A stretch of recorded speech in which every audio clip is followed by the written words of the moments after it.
9:01 a.m. This is a special meeting of our Airport and Airport Advisory Board update. Attending Commissioners Duncan, Brooks, and Filios. Do we have any changes to the agenda? Hearing none, so then I'll turn it over to our Director, Stephen Kiergaard. Go right ahead, Stephen.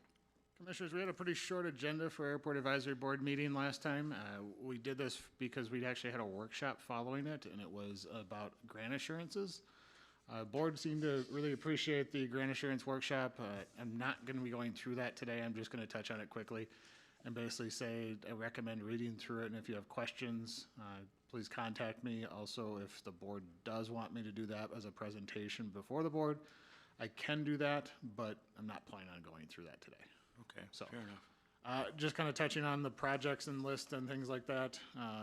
D North and everything should be starting up here in the next month. Thanks to the snow, it probably is going to get pushed back more. Fencing actually is planned to start here again soon. We are actually, due to fire district requests, we're actually going to be modifying it again. We may end up doing that, picking up that cost. They actually requested, as part of the north side hangar development, to have us install an additional gate. That happened last week at the end of what we're calling D6, so that they have access through for another fire entrance instead of us installing 14 gates through every single hangar development. So we're going to end up installing one more gate. It's about $3,500, about between $35,000 and $5,000. It's not much. Okay. So we're going to be modifying that agreement one more time. We're going to see if the FAA is willing to pick that cost up, but they may not. So we do have funding available that we can cover that, though. That's kind of the fencing, and the D North area is about the same. Runway decoupling, we are still working on shifting that. We're still having some conversations with the FAA on how they want to see that done. Ramsey Road on call, and then also we're having another conversation a little bit for about the funding for the north side. We actually did receive the 163s, the land releases for both the Ramsey Road and the 60 odd acres for where the gun club sits. So that means we can sell both those properties. So that's a very good thing for us. Okay. So for snow equipment, we did the grant applications last week as part of the business meeting. So that's that. On other on-call work, as we talked the last time actually at the advisory board meeting, we did receive the 163s. We also have the Gulfstream Road project. We're actually going to be modifying that. We've gotten some other requests that need sewer as well on D1A, which is kind of down by Unitech. So we're going to modify that to add that in there as well. And also some requests from the fire department have requested some fire hydrants be installed on the air side on Gulfstream. So instead of having individual tenants install a lot of fire hydrants, we are gonna take it over, and then we'll still charge back the tenants. So you'll see a couple modifications to that. We still won't have to pay much of it. It's just that we're doing a better job of planning infrastructure for an area. So we also have a CADX. We're trying to expand and find areas to stick some hangars. We actually have about 5 people that want to build hangars right now. We're working on a CADX and reconfiguration for what is known as the Infinite E apron to do about 7 additional hangars. We're working through that agreement right now, and we're going to be bringing that before the board. It's about $6,000 to do that work as well. Unfortunately, it's not something as simple as move forward with it. It's an entire process with the FAA. So, and that's about it. I have a question on number 3 on the Ramsey land release. Yep. How much land are we talking about? About 4 acres. Okay. So it's not a lot. Have you had any discussions with the gun club? I did. And how's that? They knew something was coming. They had a feeling. They're disappointed just because there's a lot of gun clubs that are having issues lately, but they understand that it's a unfortunate situation. So I talked to a longtime member out there, and he said this has been coming for 30 years, so they shouldn't act surprised. And I did have a conversation with the gun club last Thursday. 2 of their board members came out to my office and we had a conversation. And I told them that we're planning on, the goal is to sell those 60 acres. They are welcome to bid on it, or any of their people are welcome to bid on it, but it has to be done at a fair market value. We can't. Do you have, That's one of the items that we're gonna be talking about here next, is part of the north side funding source. If there's no more questions, we can move into that one. okay. Any other questions for Stephen? Go right ahead. So moving to the north side funding source, that primarily hinges on the land sale of that 60 acres. And I need a little bit of direction from the board. We have to, following state law, we have to do a bidding process. And we don't have to do an appraisal process first, because the FA will accept whatever market will bear as part of the bidding process. That becomes an acceptable land sale. But my recommendation is we put a minimum bid on it, and that's a question of what it should be. We've done some appraisals in that area, and they've been about $120,000 an acre for where the armory sits. This is a much larger parcel. You also have the gun club that does sit there. The intent would be is you'd sell it with the 2 existing leases as it sits on there. So you'd have what is known as the Blue Water Technology Building and the gun club leases. So my number is somewhere between $4.5 million, which is about $75,000 an acre, and $6 million, which is about $100,000 an acre. So it's a little bit, I need a little bit of direction from the board of what they would like to see as a min bid, and then also some restrictions. Because one, we want to protect the airport to the future. And my recommendation is you do no residential, and it must remain commercial or light industrial, and it must not have any adverse effects to air navigation. And that the county has the right to foresee what's going to be built, so we can refuse that. So we're talking about the same 4 acres? And Or you're talking about something, we're talking about the 60 acres south of our shops in the PAC building. oh, okay, that's why I asked. Chris, you have the Oh, this, yeah, okay. parcels in here. Because when you changed, I was trying to follow you. Go ahead. Yeah, so that's the area I'm talking about. Okay. This would be sold to the public. They can then develop it, and we're selling it as 3 separate parcels of about 20 acres each. And then Ramsey Road's already being purchased by The the city of Hayden. city of Hayden, so we already have a price on that. Not yet, but it will be. Okay. Well, I read somewhere, I don't know. We haven't priced it out, but they're gonna purchase it here in the next couple months. Okay. As far as the gun club lease goes, how much time do they have left on their lease now? It's technically a year to year. Okay. And if they were to sign a 10-year, 15-year lease, do you think that would significantly hurt the sale potential? I have a feeling it would. And also, my guess is it would hurt the lease agreement, or for the sale price of it. But it's up to the board on what they would like to do. If you'd like to do that, we can. But if we go down that path, it's gonna have to be at market rate.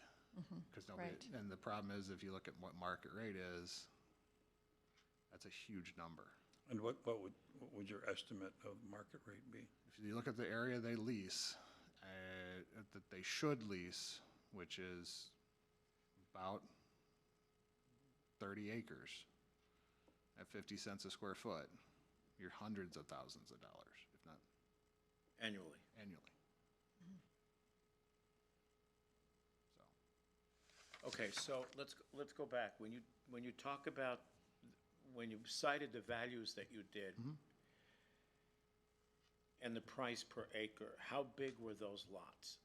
I'm just saying that that's a minimum bid price. Because as the acreage increases, the price per acre decreases. It's the same thing with waterfront, as the shoreline. Yep. Okay, and so what I'm thinking is, I'm just trying to get a sense for your rationale. So if you look at like the Armory property, Go that ahead. came in at about 120,000 an acre. Go ahead.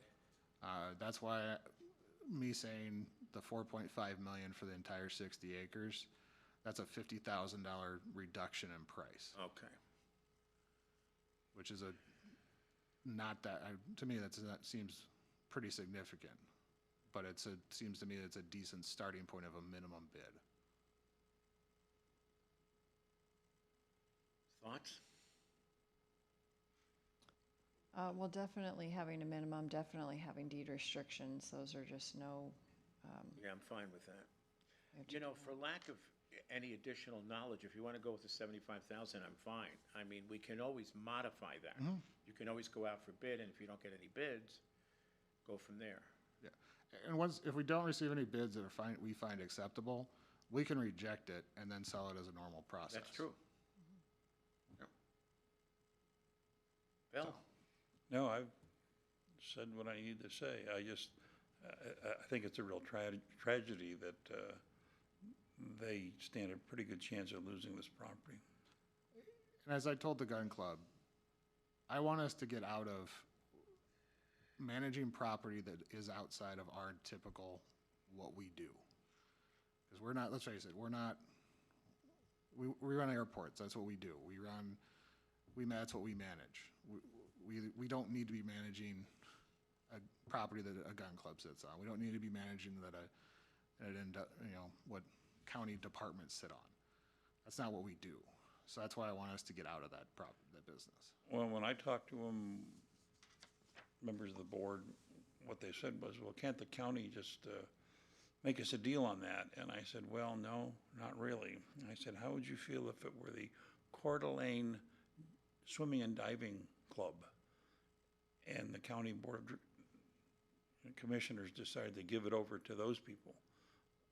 A lot of people in the county might not approve of that kind of an expenditure. So, but at the same time, I would like us to explore in the future a place like they do down in the Tri-Cities area called Rattlesnake Mountain.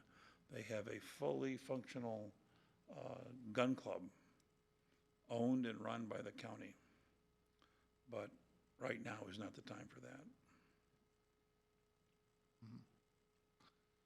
So I think you have your direction. sounds good. Just to recap, I'll start putting together a bid documents with Yep, basically a yep. $4.5 million bid minimum, some restrictions of what I discussed. If you think of anything else, please let me know. And before I put it out, I'll bring it back and we can kind of have a conversation. And did you say the gun club lease is month to month? It's year to Oh, year. year to year, okay. When is it actually up? I want to say December 31st. Okay. So whoever purchases would have to honor it at least until that time? Yeah. Or if it, Or if the board chooses and signs a longer term lease. But that, in my opinion, that is going to negatively affect it. Yes, not wise. You want to leave the option to the buyer and honor the lease that's currently in place. Yep. All right. Okay. Anything else on that? Keep going. All right. So during the sewer study, we have found an error dating back to 2015. In 2015, when one of the joint powers agreement for the Harbs board was signed, it changed an ER to wastewater units from 1 ER became 6 WUs. It also reduced what hangars were charged on the field from 6 WUs, which was 1 ER, to 3 WUs. And every hangar at that time purchased 1 ER, which was 6 WUs. The problem is no one ever refunded them that, and Harbs has continued to charge the airport as if it is 6 WUs. But the airport has not charged everyone that has purchased that number at 6 WUs. We came about this because we've been through the process, we've realized that Harbs is charging us about 530 WUs, whereas we're actually collecting about 320. So it's caused this issue of we started asking the question to Harbs of where'd the difference come from, and that's the reasoning behind it. And so the solution is it's pretty simple, is Harbs has the ability to refund all the hangars that have done that. But and it's just a direct cost basically through. We just have to send out letters to everybody that was affected. But there's a problem with that is a lot of the hangars weren't built by the people that paid the original price, which comes back to what does the board want to do with that? Who are you going to refund the money Who are you going to to? refund it to? Doesn't really cost us anything, but we can't, realistically, we need that, whoever we're going to choose to have that refund go to, we need some notification from that because we can't just refund them. We need them to tell us that they're going to do it. So it's this big quagmire that we keep running into with the sewer, I'm going to be honest.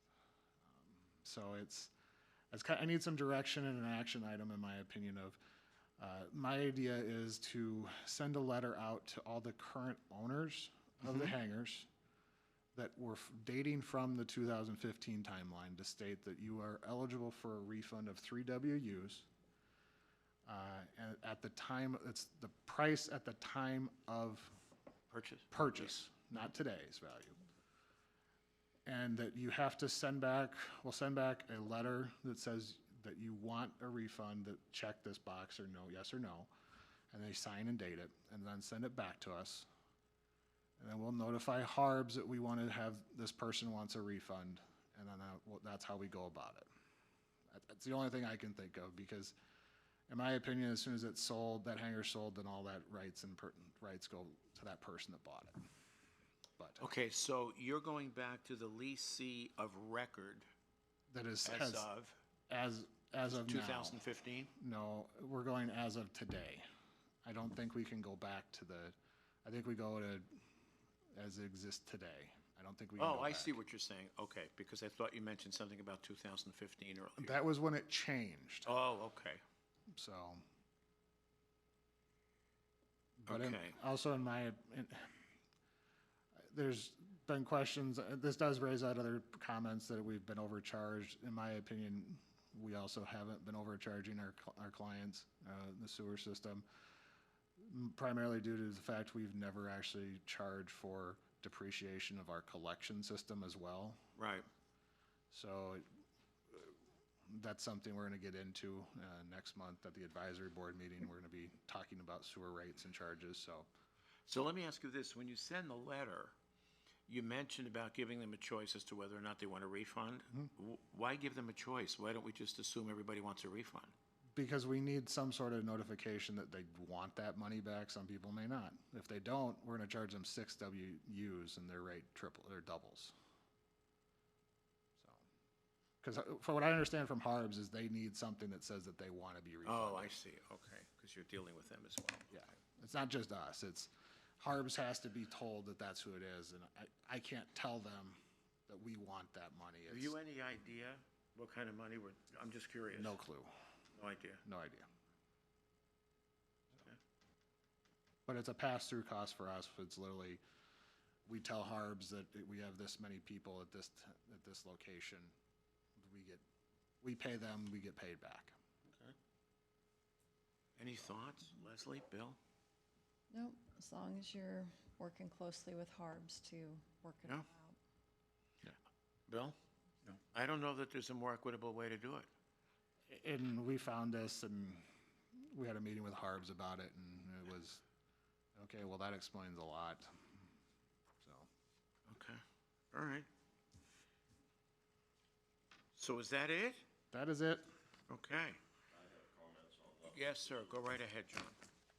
By the way, it's only one page. You're not gonna get all the rest of it. John Huckabee, we've been down some of this road before. This problem on the sewer can be broken down into small pieces.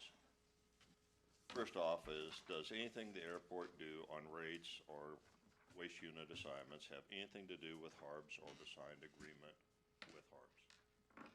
The answer is no. Under the contract, the issues above are exclusive domain of the airport, meaning waste units and the cost per waste units. Steve Anderson can cover this directly from the contract if you wish. Can the charge for waste units be adjusted for actual flow? The easy answer to this is the contract requires it. In addition, every PUC that I've ever worked with requires and demands that charges are related to actual consumption. Just an aside on that is I own the utility that provides all the water and electricity to Henderson and half the water and electricity to the city of Las Vegas. What should the charge per waste unit be? The airport is assigned 1.02% of the HARB's budget. The airport pays $3,036.04 a month to HARB's. This includes operating cost, and this includes capital cost, future expansion. That's the total bill. That works out to 709.6 waste units. We just heard from Stephen that the consumption is actually 500, I believe. So, bottom line is the airport is overpaying for waste units to HARB's. If you take 709.6 into 3,036, that works out to $4.28 per waste unit. That's the charge that everybody should be paying. Instead, the charge we have now is about 4 times this, $18 a month per waste unit. When the director came to you in August, this is going to be a tough one, he committed fraud against both you and the hangar owners. Fraud consists of a representation was made. The representation was made that the airport was not recovering its costs. Excuse me, are you an attorney? No, I'm not. Okay, let's just indicate that for the record. Go right ahead. You want to comment further on down as you can go to your attorney and you will find this. Representation was made, representation was false. Just showing it was false. Okay. When they made, the defendant knew that this is, by the way, one of the important elements of fraud. When made, the defendant knew that the representation was false, or the defendant made the statement recklessly without knowledge of the truth. Fourth element of fraud is the fraudulent misrepresentation was made with the intention that the plaintiff would rely upon it. You relied upon the statement. You're using terms like plaintiff and defendant as though we're in a trial. John, we're not in a trial here. This is not a trial. All I did was copy this directly out of the legal books. Okay, go right ahead. Okay, and by the way, I'm not an attorney, but I'm on the board of directors at the University of Washington Law School, so that's where this came from. Okay. The plaintiff did rely on the fraudulent misrepresentation. You relied upon it. The plaintiff suffered harm as a result of the fraudulent misrepresentation. We have harm. Your counsel will be able to confirm the elements of fraud. It's apparent that the information that the information to come to a correct charge was readily available. It's not $18 a waste unit. The contract that you have with HARB's shows $3,036 a month, shows 709.6 waste units. The hangar orders through various means will be easily to prove that the waste units are normally around 1. A couple of the hangars may be 2s. In the case of mine, I'm 240 gallons a month. The waste unit is 862 gallons, so I'm not even close to 1 waste unit. Contract requires flow measurement. Obviously, this has been happening because Stephen just told us that the flow measurement is 500 waste units a month. There's a real possibility that the airport is paying for phantom units. They're paying for 709, they're flowing 500. That's a problem for the airport to solve. Bottom line is, the airport hangars don't want to be penalized for inaccurate flow and build price. Now I'm done. Okay, so before I let you go, Stephen, so your concern is, if I can summarize it, that you're being not simply overcharged, but mischarged as well. We're being mischarged for waste units. Okay. We're being mischarged on price. Okay. And we have the HARB's attorney checking into this. Okay. All right, thank you, John. Stephen, did you want to respond, Stephen? Some of it, HARB's attorney is going to respond to some of this, but the problem is John, is the $30,000 that you're discussing does not take into account the airport's collection system that we own. We have 5 miles, almost 5 miles of collection line, 3 lift stations, all of which is maintained by the airport. You're looking at only the processing fee that is the HARB's. That's it. The Does not include owning and maintaining all of the lines. I'm gonna finish what I was gonna say. The harvest fee includes $2,000 a month in operating costs and Not- $900 a month for maintaining. No, but not the lines and the actual lift stations. How did that get paid for? It comes from the rates that you pay. Okay, how, when a connection is made, you charge a connection fee? We do charge a connection fee to recover So the connection costs. fee is offsetting the capital cost of the infrastructure that was placed in the ground by the airport. Yes, it is, but it's not covering all of it. Why wouldn't it cover all of it?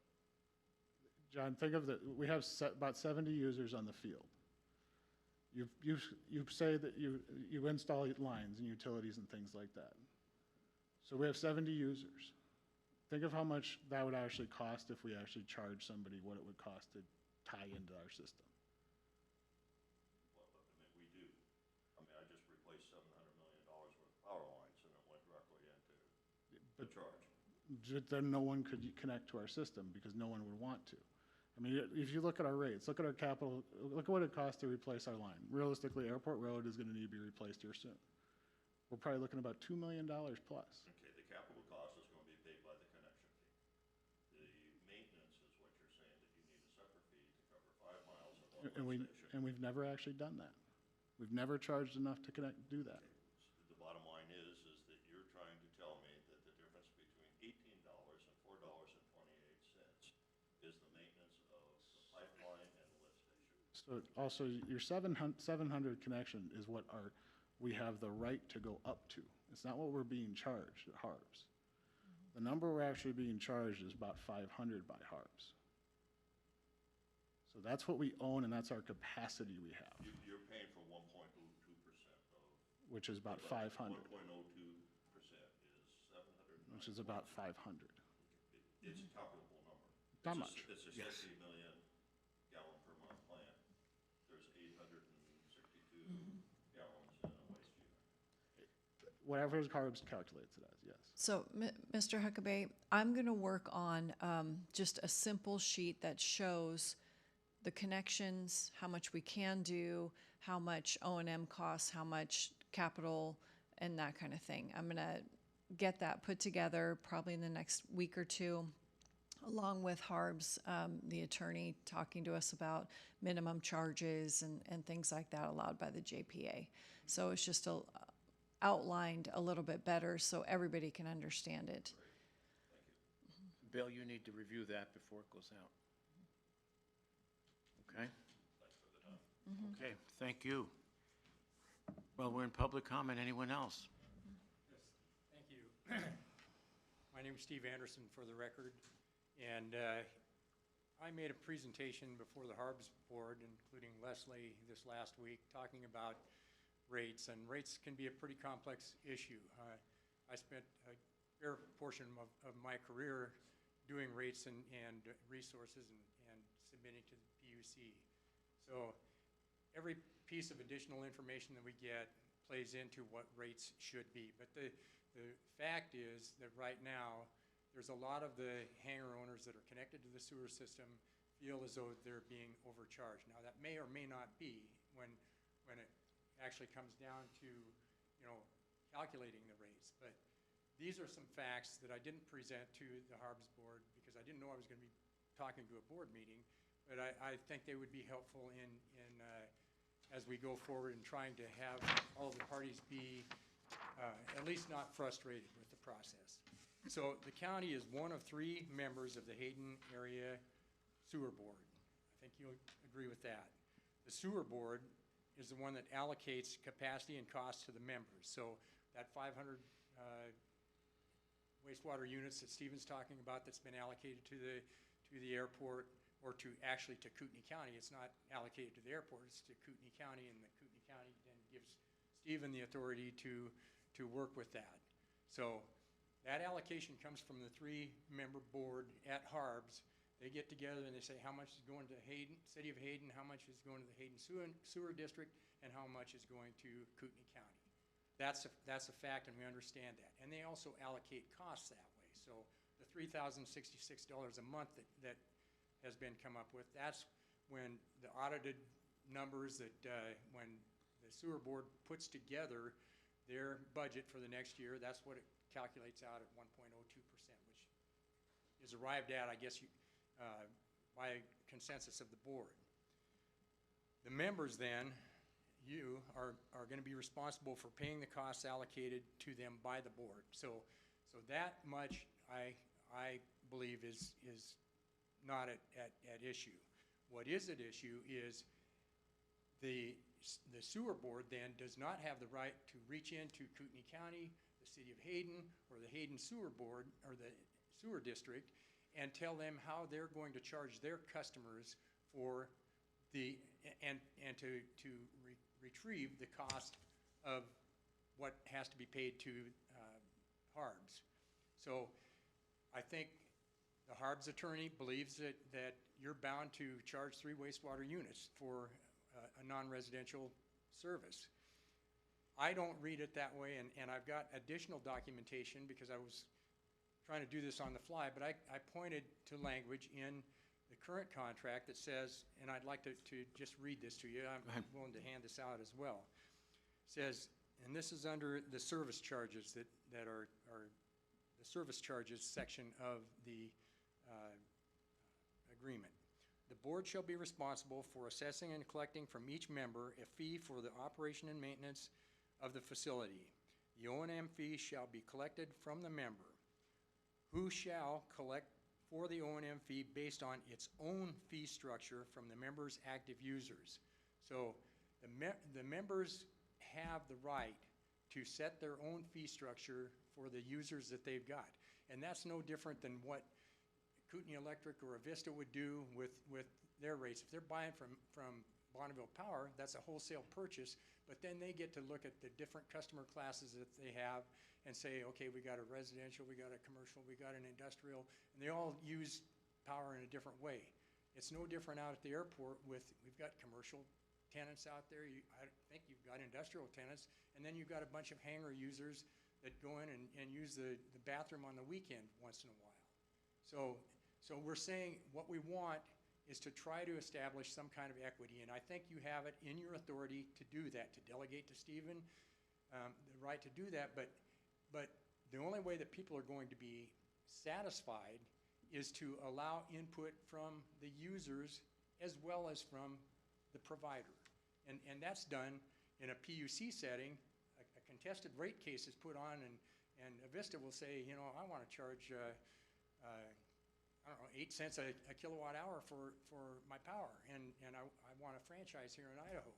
And the commission will come back and say, well, you need to justify that, and that 8 cents, are you going to charge that same rate for an industrial customer that's using 50 times as much as a household? Well, the answer is no, because there's social reasons, and there's economic, and there's equity issues that the commission tries to weigh out. So I guess bottom line is what we're asking for is to have a voice. And the first step is for you guys to realize, don't wait on the Harbs attorney to tell you, yeah, you have to do what we tell you to do. You have your own attorney. Ask them to read these sections. Now, I'd like to, one more thing I'd like to read to you. This is the part that Leslie has not heard, and you have not heard. This is from the original Joint Powers agreement that was originally signed. So it shows that this intent was there from the very beginning until now. That last one was from the current document. It says, while each entity must collect as a minimum O&M and discharge hookup fees established by the board, this section in no way precludes each entity from establishing its own O&M fees and discharge hookup fees for the area within its jurisdiction. So I'd just like to leave you with those. I'll provide each of you a copy of this if you'd like. Please. So that you can refer to the sections. I've cited chapter and verse. And I do feel as though you folks have listened to me this time, and I do appreciate it. So that's the sum total of my presentation. Right. Thank you. Stephen, did you want to respond, or you want to pass? Okay. Leslie, Bill? Oh. Okay, so just for the record, what we have, Leslie is our liaison to Harbs. So of the three of us, she clearly has the best handle. Bill is the liaison to the airport, and that's why I want to make sure that at least, that we have some consensus here before we do anything or respond to anything or whatever. Stephen, anything you want to say? Discussing some of the rate charges things that we're preliminary working on. Right now, in my opinion, as I read through the Harbs agreement, the minimum we can do is 3. That's the lowest we can go. We're also looking to change the commercial rate to be a minimum of 8. It is set at 6 right now. We're looking at raising that to 8, so that'll go up by 2. We're also adding language into our sewer. We're looking at a language that says that we actually review on a yearly basis or 5-year basis water usage during winter months, with the caveat that if it's a seasonal type business, that we can review it outside that, or we'll actually increase both commercial and private hangars based upon usage of water. For example, we have a tenant that is not a commercial user that actually should be, based upon water usage, 40 WUs.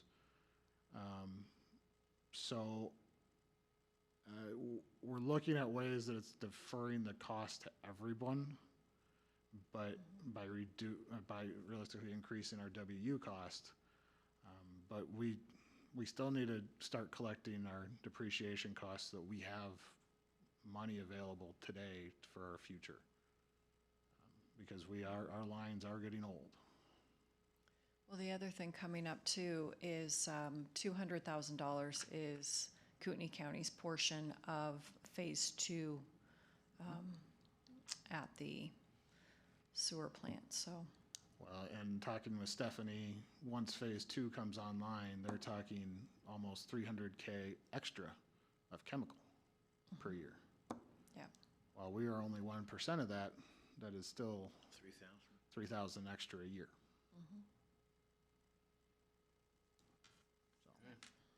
Anything else? Greg?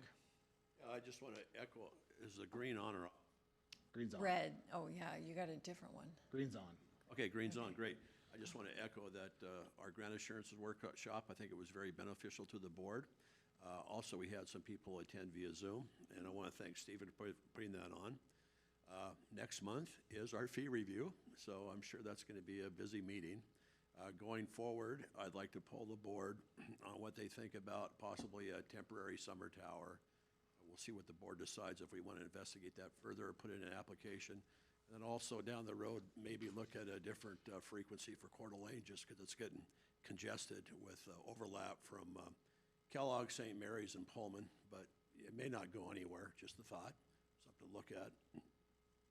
And finally, I was able to attend 2 presentations that Stephen gave, one to the River City Leadership Group and one to the Sunrise Rotary. They were both very well received, I think, from the public. And I think the thing that I took away from is a lot of the people are starting to realize that they're seeing a lot more traffic overhead. So they're realizing that the airport is very busy. There's concern about what how do I say it? A non-towered airport versus an uncontrolled airport. So Stephen's trying to explain to people that if they follow the pattern and everything else, things will be okay. So they were 2 good meetings, and the audiences were both very well focused and interested. And then finally, that's all I have. And if you'd like to hear anything else from the advisory board, please let me know. I'm open to feedback, okay? Thank you. Thank you. Any questions for Greg? None? Joan, did you want to say anything? Is your light on? Yeah. Red. Yeah, you're good. I would like to mention that Stephen Kiergaard and David Callahan are going to be making a joint presentation to the Board of Realtors in June. I can't remember the date, 3rd, 2nd, somewhere in there. So we are really looking forward to that, and I think that Stephen's presentation will maybe reinforce the need to have more disclosures. So that's it. Okay, thank you. All right, then. I guess we're done. So the time is 9:42, meeting adjourned. Thank you, everyone. Thank you, John, Stephen, or Steve.